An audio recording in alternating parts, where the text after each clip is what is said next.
Welcome to the Financial Fun Podcast with your host, Tammy Johnston. This is where Tammy talks with business owner parents and grandparents about the interesting and important subject of money.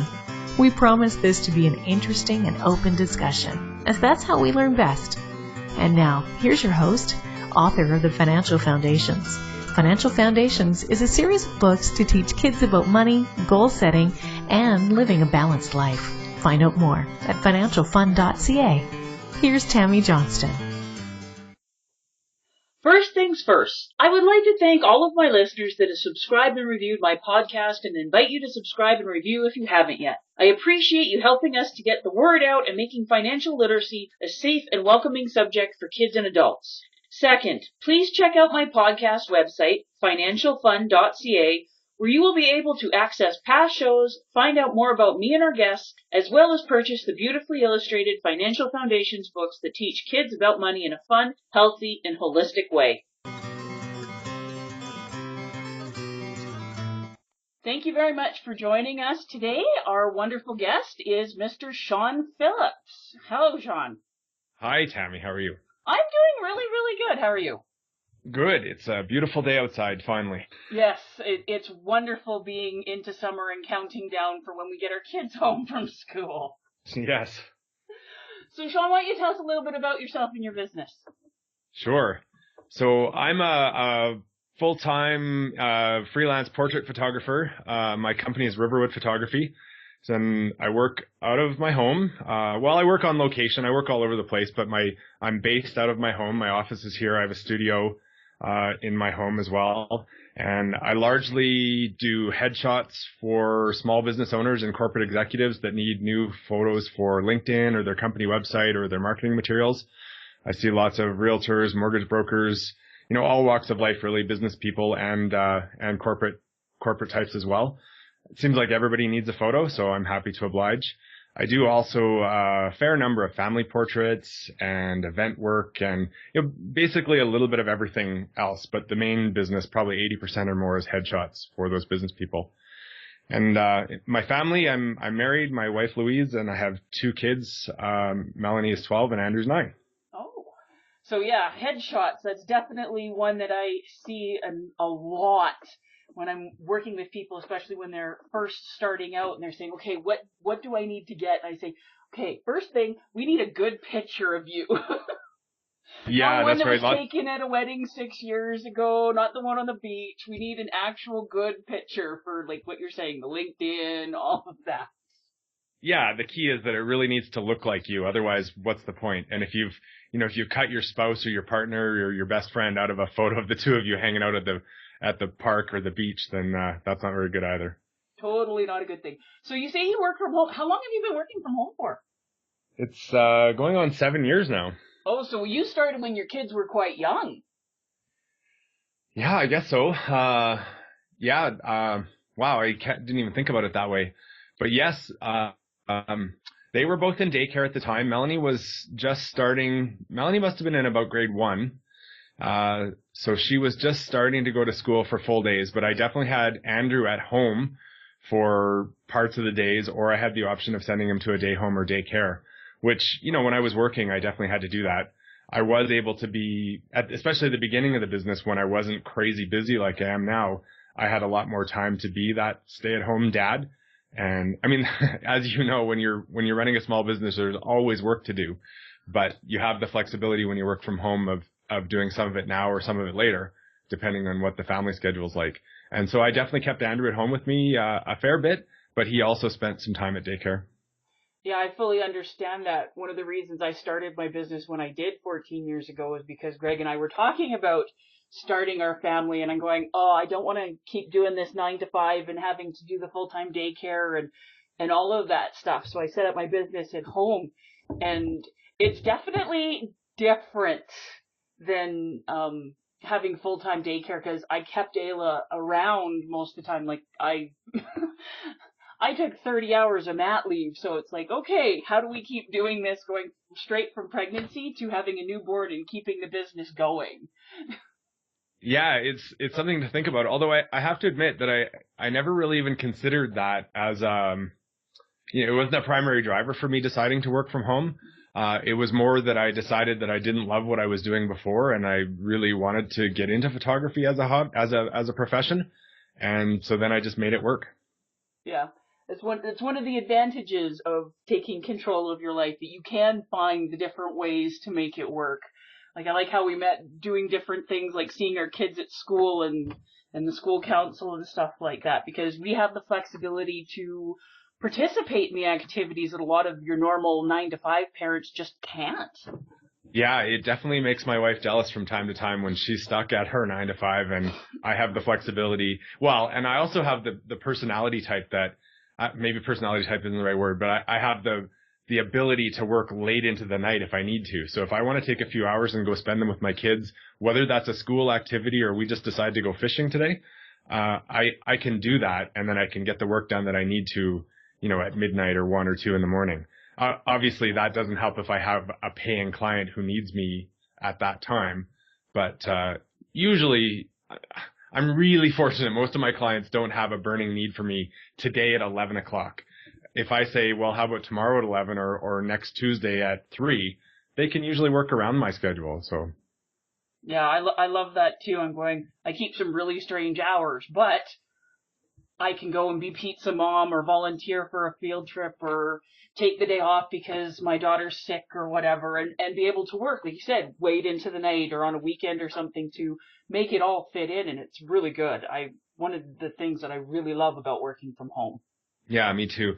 And I've really put a conscientious effort, especially over the last year or so, to kind of take back the hours of day that the kids are home. They're both full-time in school now, obviously, but they get home around 3 or 4 o'clock. And then between that time and when they go to bed, I really try not to be the guy that's working in those hours. I try to be a family guy in those hours, and then I'll do some more work after everyone else has gone to bed. Isn't it wonderful being able to balance and have it work the way you want it to work? Oh, I love it. I mean, and even also in the past few months, I've really started to ride my bike a lot more and get more physically active. And I can do those things when it suits the rest of my schedule. I don't have to worry about, I can go do that at 9 this morning or 2 this afternoon if that's when my day allows. It's really nice. Yeah, I love it. I can't imagine ever going back to working for somebody else. Yeah, it wouldn't work in my world either. But okay, I'm sure I could make it work, but it would be hard. We could make anything work if we absolutely had to. Yeah. But there's so many options so that we don't have to.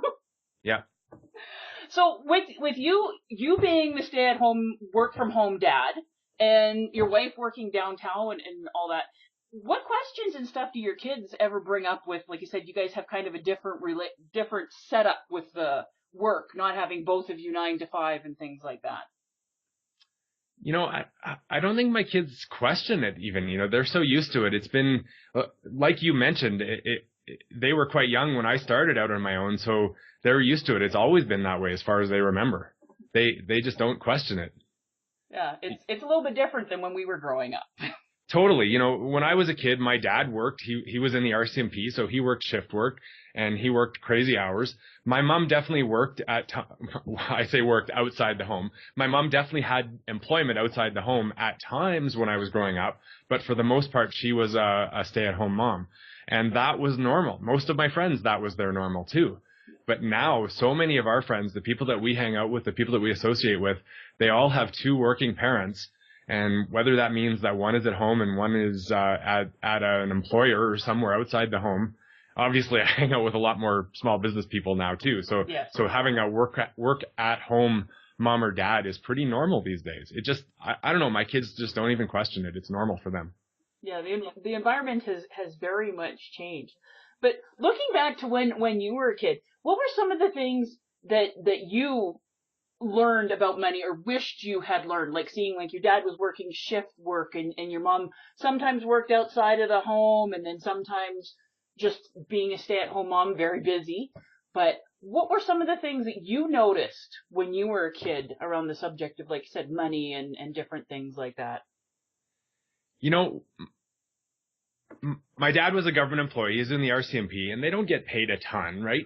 We had a comfortable life. I never really wanted for anything.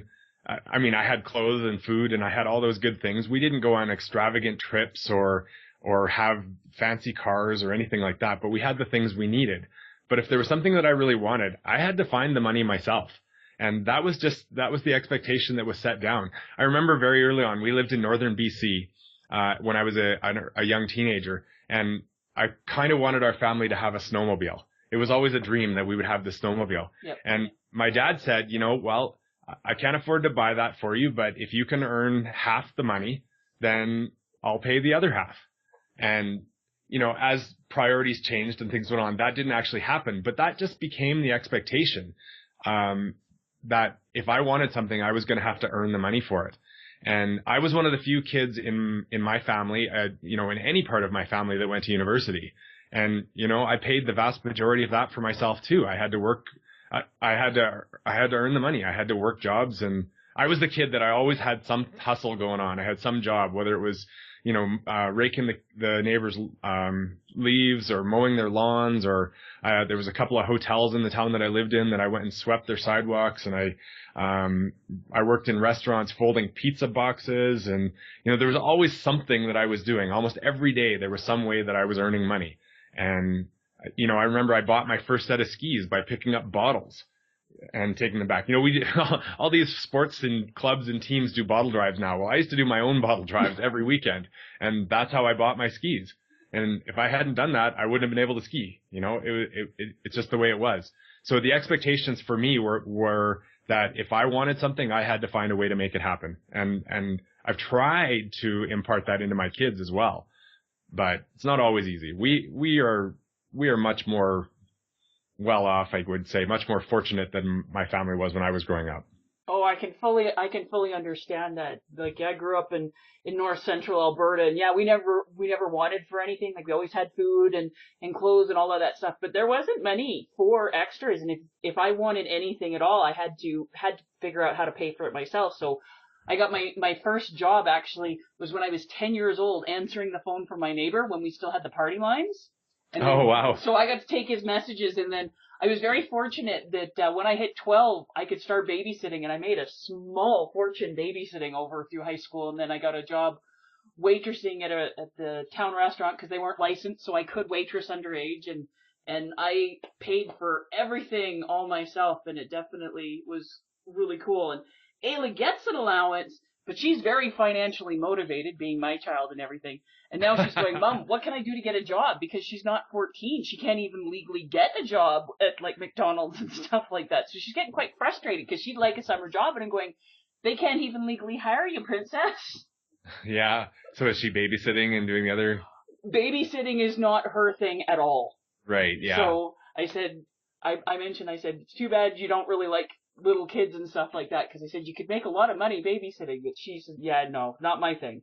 So we're coming up with different ideas. She's thinking about having her own little garage sale to sell some of the stuff that she makes, and I'm going, you know what? Go for it. Learn. If you can learn the sales skills, you are going to be set up for life, because everything is sales. Yeah, exactly. I was just trying to remember how old I was, but I was probably about 12 when I had my first business, and I even had a float in the town parade that year. It was Sean's Lawns. Oh my! Yeah, it was. My dad helped me build this extravagant float that was built on top of a four-wheeler, so I drove it down the main street in the parade, and I got lots of business that year cutting people's lawns.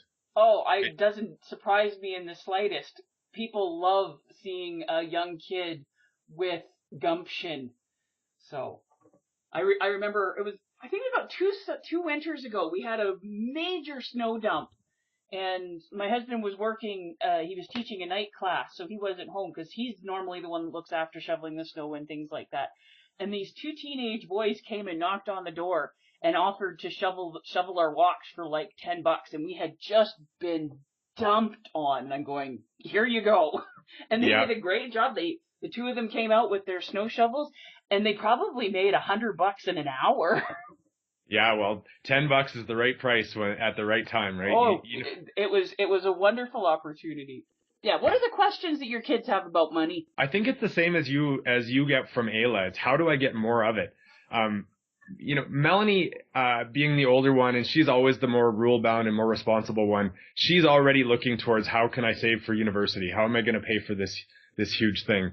So she's looking for jobs, and she wants to babysit, and she wants to do whatever she can to raise money to save for university. Oh, Andrew, on the other hand, smart one. yeah, it's crazy. Andrew, on the other hand, just wants to spend money. So money comes in, money goes out, and we really have to work with him to show him that he needs to save as well, and that, you know, if he spends this money on this trinket that he wants right now because he's in the store and he sees it, then he can't buy that nice thing that he keeps talking about as well. Yeah. So it's not so much the questions that he's asking, but the habits that he's forming that we're trying to focus on.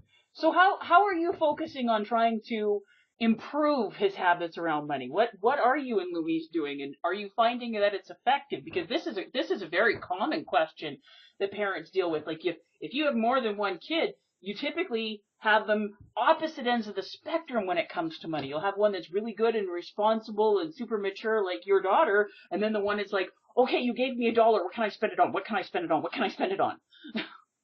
Yeah.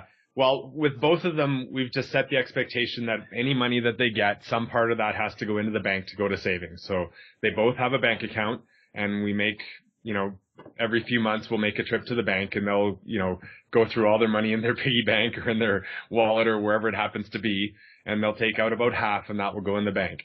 And, you know, just doing that, that's a pretty simple thing. And they're both, you know, they both have a fair bit of money in the bank now. So that's a habit and an expectation that I fully believe that it lays the groundwork for future savings as well. You know, when they do get their real jobs and they get the opportunity to contribute on their paycheck or on some sort of a drip campaign into an RSP, they'll already be used to that habit that they formed this early on. And so when Andrew wants to go spend the money that he like you said, he gets $1, he wants to spend $1. Really, the only thing that seems to work is just reminding him, you know, you keep talking about wanting to buy, I'm making it up here, but an Xbox or a computer or something nice. Well, if you spend that $1 or that $5 or that $20 now, then that's $20 less that you'd have to be saving towards that nice thing that you really actually want. And he's just old enough now that he's starting to understand the consequence of spending that $1 versus saving it. Yeah, some get it much sooner, like your daughter, and some it takes a little while. We have Ayla with the jar system, so every single thing that she gets money-wise, it gets split between her jars. And so that's always been, so she doesn't even question because she knows what the rules are. So right. It works really, really well. But the reason why, like she gets a good allowance here, and she'll get like her birthday money and Christmas money, and I'll make her split that up to the jars too, so she doesn't give me any grief. But she's big into the LPS, the Littlest Pet Shop stuff. Oh, really? Oh, she's huge into it. And so she goes onto eBay and she's looking at these ones, and she wants to get some of these, and they're like $60 to $100 a toy. But she knows all of her stuff, and she can customize like the cheap ones and stuff and resell them. So she's all super excited about that. So that's why she wants to earn more money. So what jars does she have, or how many, and what approximately, like roughly, what are they for? So she has her 6 jars. So she has her financial freedom jar, and that's like for the long-term savings, never touch it. She's got her long-term savings jar, and that's for things like she purchased her own Nintendo 3DS. Like so, okay. she got a Nintendo DS for Christmas one year, and then she wanted to upgrade, so she had to save her money for that. So she was really pleased because when we went and she pulled out her money and paid for it and knew all about the tax. And then she has education, so she can spend that on things like educational books and stuff like that. She has her charity, and she can choose how she wants to spend her charity. My daughter actually gets tax receipts from like UNICEF and things like that.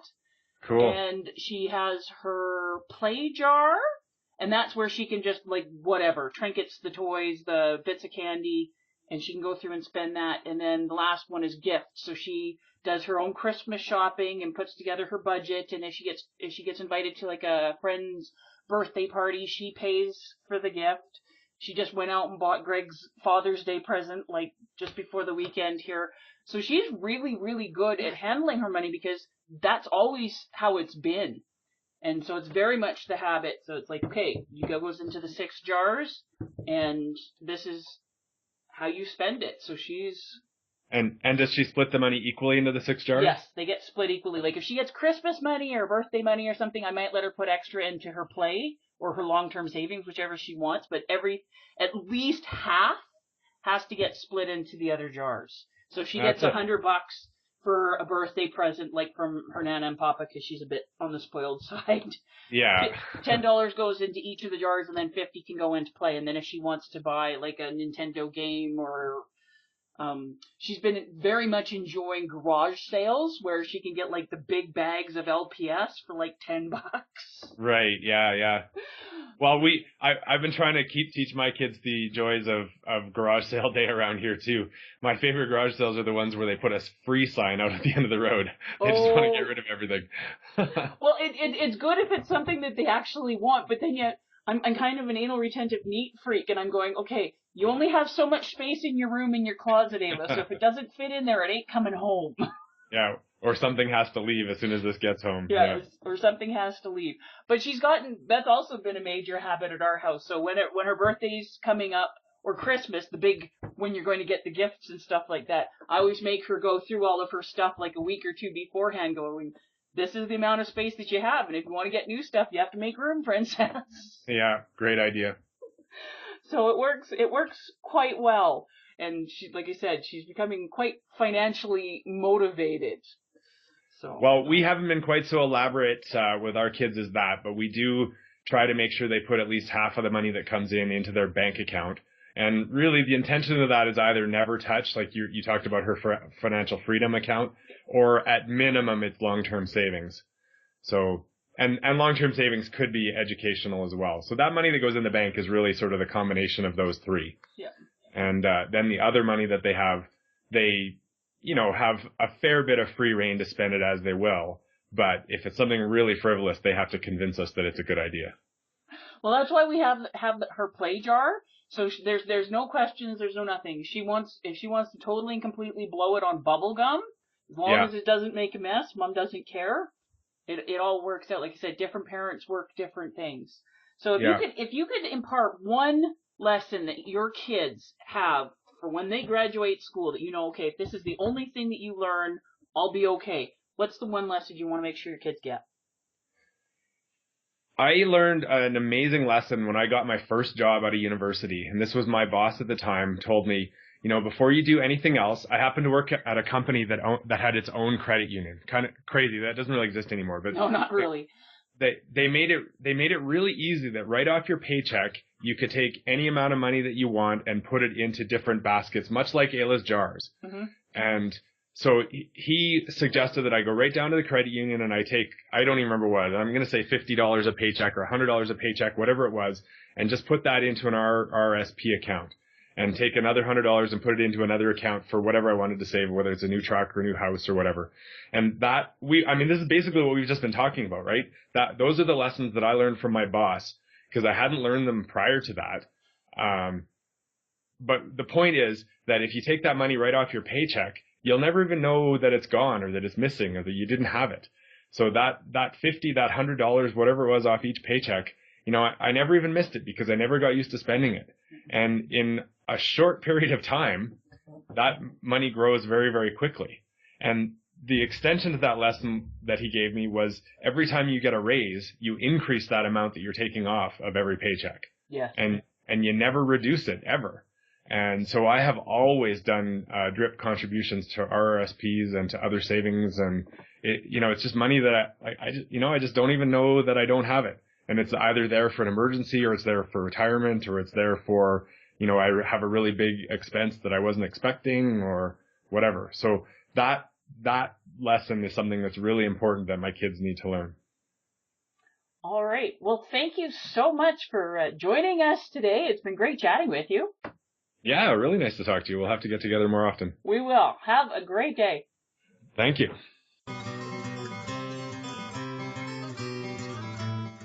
Before we leave each other, I would ask all of you listening to please subscribe to and rate my podcast. A review would be most appreciated, and feedback is always welcome. Whether it be a comment, future topic suggestions, and/or questions you or your kids would like to have answered in the Ask Tammy column on the financialfund.ca website.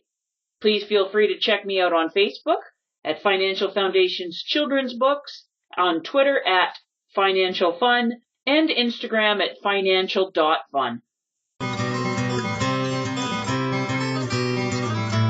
Thank you for joining us for this episode of the Financial Fun Podcast. Join Tammy Johnston again next week. For more information, please visit financialfun.ca.